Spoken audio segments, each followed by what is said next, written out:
Hello and welcome. Welcome back. As always, I'm Dr. Natalie Forrest, your host for Miss Fit. Start living and thriving now. And it's really important to think about the now and also to think about the fact that you might be a misfit. You know, you've had some of my shows before, there's a lot more coming up. But today I have a very special person on, and you can see here already on the screen. And I'm just realizing that I'm probably going to mispronounce her last name, but she'll forgive me. So I want to have Tiffany Rashel today on the show because she is simply amazing. And, you know, I don't say that lightly. I met her, I want to say 2 years ago, maybe 3 years ago at a conference in New Mexico. And something clicked. And then what was even better, that we were in touch for a while and then not, and then back in touch. And we realized that we have a lot in common. But aside from that, what intrigues me about Tiffany is not just her presence, but her mission. Because you may see her on Facebook, on Instagram, talking about leadership, but it goes way beyond that. Because what we first connected with or about was actually the Global Legacy Foundation. And I know I just botched that. But it's an amazing thing because she kept telling me she's flying back and forth to South Africa. So I know I don't have a bio for you, and I don't want to have a bio. And I know you understand that. So why don't you tell us, first of all, a little bit about yourself, Tiffany, as deep as you want to go or as nebulous as you want to stay. Well, first of all, thank you for having me on, Natalie. And I will tell you, you did not mispronounce it, but I will let you know it's my middle name. I don't put my last name out. I've been going by my first and my middle name for so long. And people, it's always funny because people are like, that's your last name. I'm like, doesn't it sound like a middle name though? But so it's my middle name, Tiffany Rashel. You were right. Okay, perfect. Yeah, we did meet. I think it was probably 3 years ago in New Mexico, and we were at a women's conference. And the conference was based around collaboration. And I'll start there when it comes to describing myself. I'm from the Midwest. The short version is that I started training and doing customer service and teaching my classmates when I was in high school about how to get a job, presence, how to be in front of people. So I will say that who I am now has definitely been a lifelong journey. It started when I was very young, but I didn't realize that it was my purpose till probably about 10 years ago. So, right. I'm glad you're saying that. I'm glad, because a lot of people think we wake up and we know it all, but it's actually a journey. Oh yeah, because I was like, I was what you call multi-passionate. Mm-hmm. It was always easier for me to tell you what I didn't do versus what I do. So I modeled professionally for 20 years. I was in the hotel industry. I was customer service. I've done acting. I've done a whole lot of things. I even slid in a nurse's assistant. Wow. License. Purely so I could take care of my grandmother at the time. But it's just, I've had a wealth of experiences. But the one thing that's always been consistent for me is about uplifting and upbuilding people, building community, and just making people better, doing better, and always striving to empower and love on people. So fast forward to after we got to 10 years ago going, okay, God, what's next? What's more? That's where I started. Mm-hmm. With that burning question of who am I and who are you? And so that was my personal faith walk. And it's just been amazing to watch the unfoldment of the up-leveling of compassion and what I feel is a divine messaging that now is the time that not only is it important for us to build leaders, but for us to build compassionate leaders. Mm-hmm. And so what I've done is I started going to South Africa in 2015 with a friend of mine who started a social change agency. Mm-hmm. And I thought it was going to be a one-off trip. She's like, I need you to come. I need you to present, because at this time I've been speaking professionally for years, presenting, teaching, and training. So she's like, I need you to present to my people. And so I went, and my first workshop over there was called Influence the Influencers. And so I went in with the idea of teaching the young people how to influence their core, to identify leaders, and to use that to their advantage and move together. Little did I know that that actually was going to become a flagship course for me now, like, Right. now, where everything that I do, there's twofold. So my nonprofit is Global Legacy Builders Foundation, which you mentioned. And what the purpose of my foundation is to go into underserved and underprivileged communities, to identify leaders and help to build them up so that they can come up with solutions in their own communities, and then they can make it sustainable. Right. Because too many programs come into communities and then they have the answers, but if they leave, then the answers go with them. Right. My goal is, and my organizational goal is to empower them to create their own answers and keep them going. So in a sense, you're doing what some of us are doing, which means you're trying to put yourself out of business by giving them the tools and the skills. Yeah. Okay. Well, they don't. Here's the thing. They have no money, so I'd be out of business. Right. Of course, yeah. So, but it's for me. I think that to serve humanity in that way, where the lessons that I learned is that, personal lessons. Money doesn't equal happiness, but money isn't the barrier to change. Mm-hmm. And so, by making them self-sufficient and showing them, hey, you guys can come together, you can write, you can talk, you can, march, whatever it is that you need to do, and you're leaders. It amazes me how many people don't identify themselves as leaders. So that's always, where we go through, what we work through. And I just love to see the young people, because they're the next, they're up next. So I just love to see them get it and transform their mindset and start moving forward. Now, on the other side of that, what I do in my personal consulting is leadership consulting. Now, I call it that instead of coaching is because I'm with you. You don't have to explain. Right? Okay, you got me. We're here. And it's more than leadership development. Why? Because I work with high functioning, high achieving leaders. So I'm working with the people who've already taken all the classes. They've done self-discovery and self-help. But what I recognized was I was running into all these professional people who have degrees, have titles, have cars, have houses, but they had no clue who they are personally. They're working in these jobs and these positions and they're unfulfilled. They're angry. They're losing relationships with their kids, with their spouses. And they're looking for something more. So what I title it is, I think I heard a pastor talk about it, but it's called Bleeding While Leading, right? So wow. A lot of us leaders are in pain, but because of social media and because of this ideal of success, leaders don't have a place to be vulnerable and really talk about the backstory of, I'm confused. I feel disappointed. This isn't what I wanted. This isn't what I thought it would be.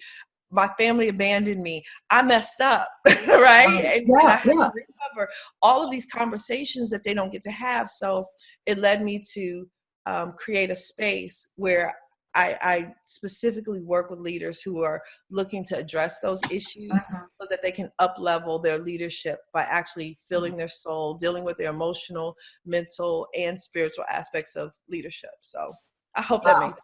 Yeah, it does. And, the common thread, of course, is leadership, however we define it. You said a couple of interesting things that I might just want to ask a little bit more about, because you mentioned, let's start with the first one, that a lot of high achieving people, successful or seemingly successful people, don't really know who they are. And I'm wondering whether you can say that at this point in time, with this journey, with everything that you've tried, do you really know who you are at this point? Do you feel like it, or are you still on the journey? And let me preface that by saying that, for example, I know who I am, but I also know I'm still on a journey with some lessons that I'm learning.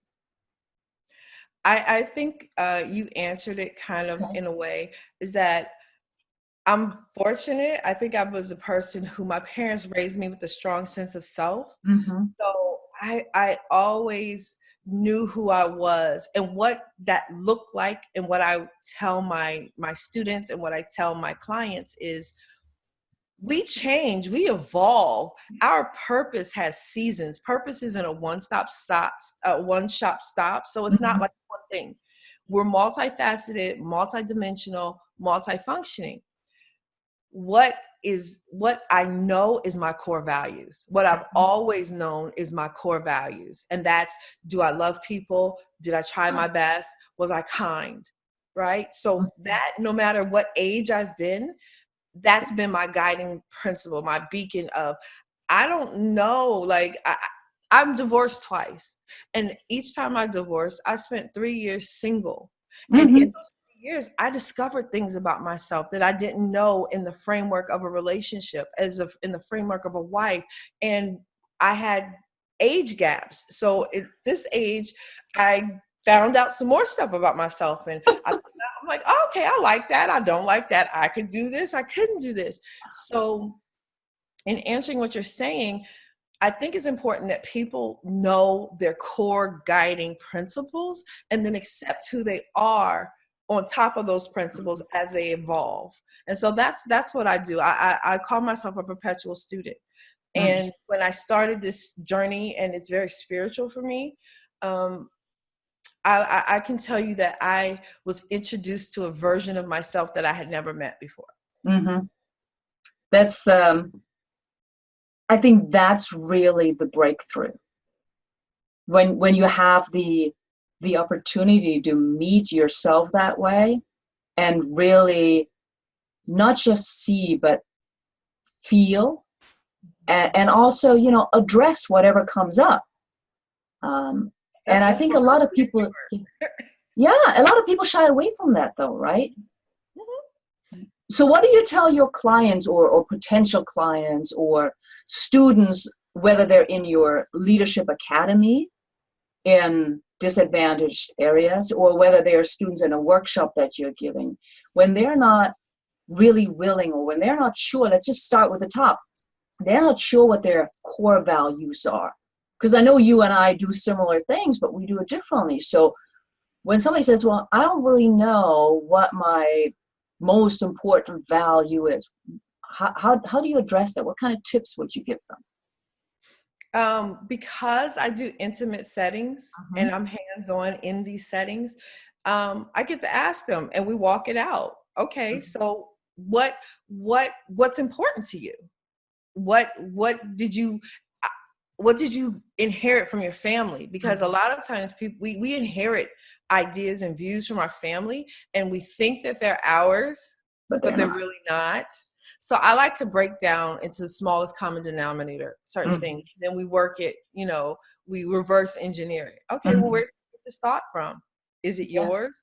And I pose a lot of questions so that they start to question themselves. And Mhm. it's not a terrifying process. It's a very, I never thought of that kind of process. And I find that people have breakthrough because they simply start to think about things they never thought about, or they start to question spaces that they just kind of took for granted. And so in my underserved communities, a lot of times I ask people to, I have an exercise. I ask people, what's the meaning of their name? Mhm. That's cool. A simple exercise of finding the meaning of your name, and then working from there, how important it is, the respect of a name and what it is, like where it came from, what's the root, and the energies behind it. So Mhm. I definitely mix the technical with the mental and with the spiritual, because we've been taught that mind, body, spirit are separate, but they're not. No, no, They're no. It's all one. Yeah, it's They are all not. one. And so Absolutely. being able to address those elements, and I do it in a non-confrontational way, because I'm not about conversion. I'm not about Yeah. religion. It's about what's your source? Like, where is your source? What are you attached to that you're striving for, that you're reaching higher for? What energizes you? What pulls you forward? So Yeah. That's how I Yeah, and do. of course, I couldn't agree more. And it's always funny to me, not funny in a ha way, but how many people, I'm trying to find the right word, look at change as something negative. And again, of course, it's a taught, socially conditioned thought process. But once I always say, once you start the journey to yourself, it's like taking one step to freedom. So what you just said, liberating. I'm like, yeah, of course it is. And all you need to do is you need to just take that step, and then everything opens up. So I love the way that you're describing it, and of course, it's all one. Body, mind, and soul. So I know you also speak. Do you have a preferred audience when you speak? What are your main topics when you go out? Because you're mentioning, the high achieving leaders. Natalie, I've had the grace of being able to have all kinds of audiences. So I've had all men audience, I've had all female audiences. And right now my audience is youth a lot. So Yeah. I will tell you, it's a very real cosmic joke that I have young people and millennials, because I never, ever in a million years would have saw myself there. But a preferred audience, I prefer people who have a mind who are ready to transform. That's my preferred audience. So it could be a college, university, it could be a preschool. I'm adaptable as long as the soil is fertile, and that it will have an impact, not just of speaking. Like, speaking is cool, but my goal is always to shift people into movement. So wherever people are ready to move, I'm gonna go. Yeah, and it's funny because you and I, of course, have talked before, and we talk anyhow, but the youth aspect is so fascinating, right? And I wonder, because in 2015, you said was the first time that you went to South Africa, and it was more of a youth group. So I wonder if that all started it, because you know that I love talking to youth anyhow, so that's not an issue for me. But that's really the group where we can have the most impact, because they're thirsty. They want to know. They ask questions. It's more of a problem, or a challenge once they're actually more in college, and once they end up in high school and college, because they've already been trained in so many ways. The younger ones are sometimes easier. But I know that you also work, like I said, with the youth, with the legacy program or academy, I think is the right word, that you have. Are you also bringing that to the United States now? Yes, I am. My Legacy Builders Academy is the educational arm of the foundation. So let me just say it by saying our overall foundational goal is to touch 1,000 communities by 2023, and that's with impact, with resources, conversations. We want to impact communities. The academy, I love the way it was given to me, because it was it was a divine download. And the academy is a living school. So it doesn't have doors and windows, and it goes where the need is. And that's what makes it transportable to anywhere. And the funny thing is that because of the work that I've been doing in South Africa for the past 3 years, now I'm getting schools, youth groups here in the States who want me to do what I've been doing over there here. Because now we're starting the equity and diversity and inclusion conversation here in the States, which we should have been having, a long time ago. But it's time. So I'm actually speaking at a big youth conference in June with the hopes that we'll be able to introduce our work and start youth cohorts around the country. We're starting here in Miami first, where I am, but definitely working with students to let them see themselves in a higher way, first of all. Let them see that they have higher possibilities, and then let them be the authors of their own resolution, because even here we have programs that come and we don't ask the students, we don't ask them what they need, we don't ask them what they want. We assume based on a few things. And so being able to give them the power and to empower them to say, hey, we're making the change, we're making the choices. I'm hopeful that it'll spread great here. Yeah. So my show is called Misfit, right? Do you consider yourself a misfit? Yeah, probably, because I don't fit in any boxes. I hate titles. I think I probably had 15 over the course, and I only use titles for other people so they could feel comfortable about figuring out how to address me. Right. I always tell people that titles create boxes, and boxes have lids, and lids give us limits. So yeah, absolutely. Yeah.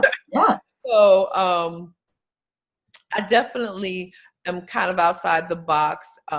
When I first got my certification in coaching, I always would tell people, listen, if you're looking for the fluffy coach that has rainbows and unicorns, I'm not her. I believe in a very straight truth with love, but a very straight truth. And I don't like doing things like everybody else. So I guess that would be the definition of a misfit, because I'm always going to find a way to be outside of the circle, but it works. Yeah. Well, that's what makes it really fun and interesting, and in many ways real. You know, if you don't follow a scheme or some kind of pre-designed program, if you're actually able to wiggle it according to who's actually there, who's in front of you, who's there, who's in need, you know. Very cool. So yeah, go ahead. I just want to say this really quickly. Yeah. One of the most important things to me in my life is freedom, my freedom. And I have freedom because I have a sense of who I am. I have purpose. I'm authentically me. I'm not worried about the makeup. I'm not worried about the appearance. I'm not worried about what other people say. And I find that being able to impart even a little bit of that to my clients, there's a liberation that comes when they realize that certain things are just not that important. Yes. And having the freedom of operating with, as they are, and with their true creative design and thoughts. Like, it's really exciting for me when I see people break outside and they're like, hey, yay, this is me. So yeah, I think that's definitely, I'm encouraging more people to be misfits. Yeah, good. Yeah, that's what I trained my daughter to do.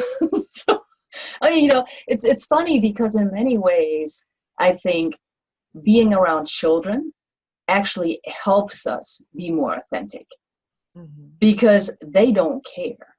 They don't care what you look like. I mean, they may look at your bracelet and want to play with it or whatever, but other than that, they want to know, are you fun? Are you not fun? And they have a 6th and 7th and 8th sense to know whether you are or not.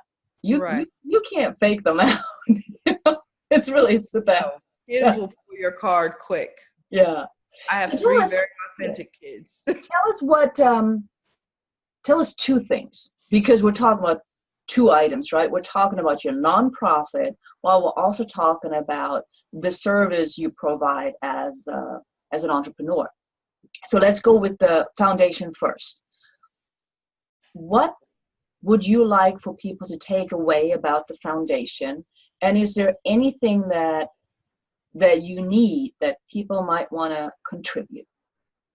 Oh, I need everything. To take away from the foundation is that we really are about the actual work of empowerment and building up communities, and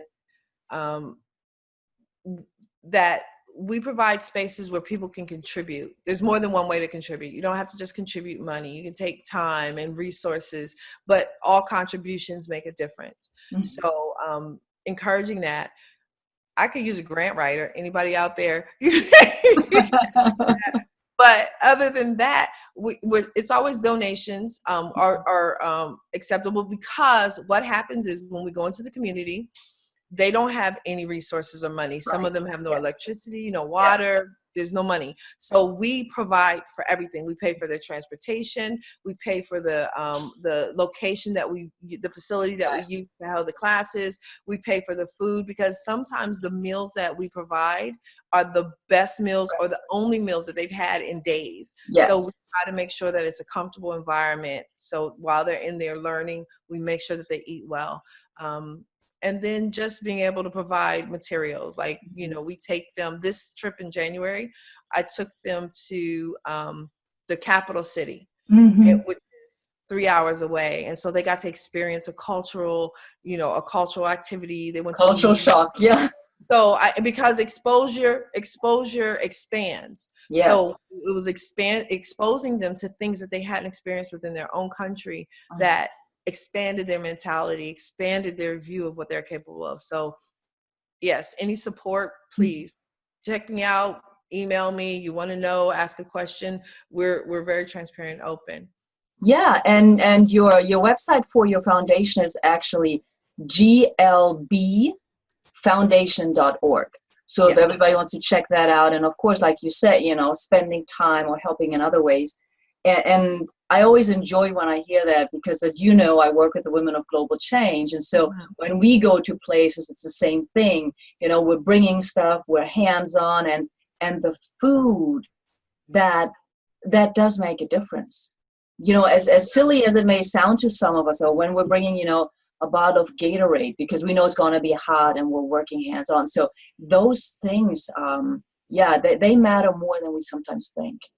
Yeah. It's I remember the first time that it really hit me. And then I was determined that no matter what, every single time I was going to make sure that there was food, because people can't concentrate when they're hungry, right? And what we're bringing educationally and mindset wise is life altering. So we need them all in. And if the comfort and just the humanity, restoring the humanity and the dignity. I don't do charity work. So, because charity for me signifies a division, us versus them.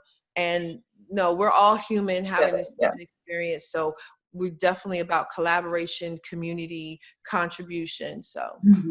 Yeah. No. Well, you and I will work together anyhow, so it's all good. Now, tell everybody a little bit. Your new website is up for the work that you do with leaders.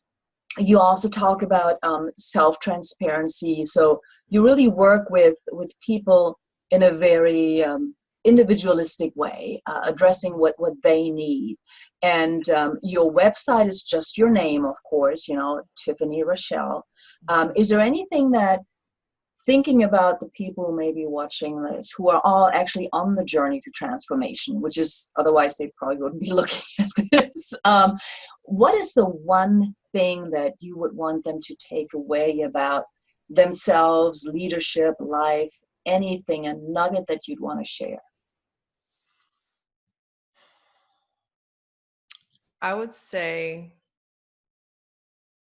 that it's okay to be vulnerable and to release the idea of what you've been taught leadership is, and be open to expanding your compassion, your capacity for compassion, and entering into a space where you can be nurtured and empowered and uplifted at the same time. That's what I do. I help people live in their humanity. I humanize the process. So you'll come and hang out with me and you'll know it's okay. Everything is going to be okay. Yeah, every conversation we have, everything's going to be okay. Yes. And I know, I don't want to give anything away too much, but I know you're also working on programs for those of us who are high achieving, who know who we are, and who just might need a little more camaraderie and a space where we can say all of those things you mentioned before, even though we should be able to say them wherever we are. But, it's that little connection of, okay, I can say it here, so of course I can also say it elsewhere. Some people are not quite ready yet for that. And I love that you're creating something to help empower or build that self-confidence and that stamina up as well. So everybody just stay tuned for that. That's why I'm mentioning that. Yes, yes, yes. So what you're saying is threefold. That people can engage with me on an individual Right. basis.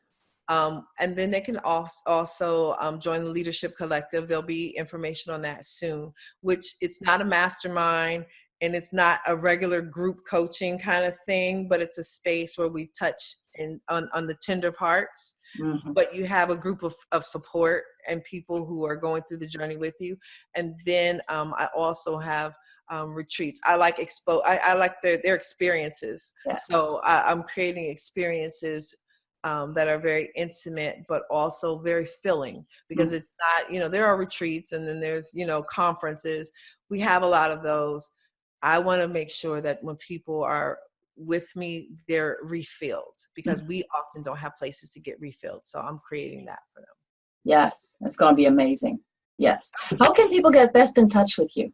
You can go to my website and do a contact form, which is www.tiffanyrashel.com, or you can email me at hello@tiffanyrashel.com.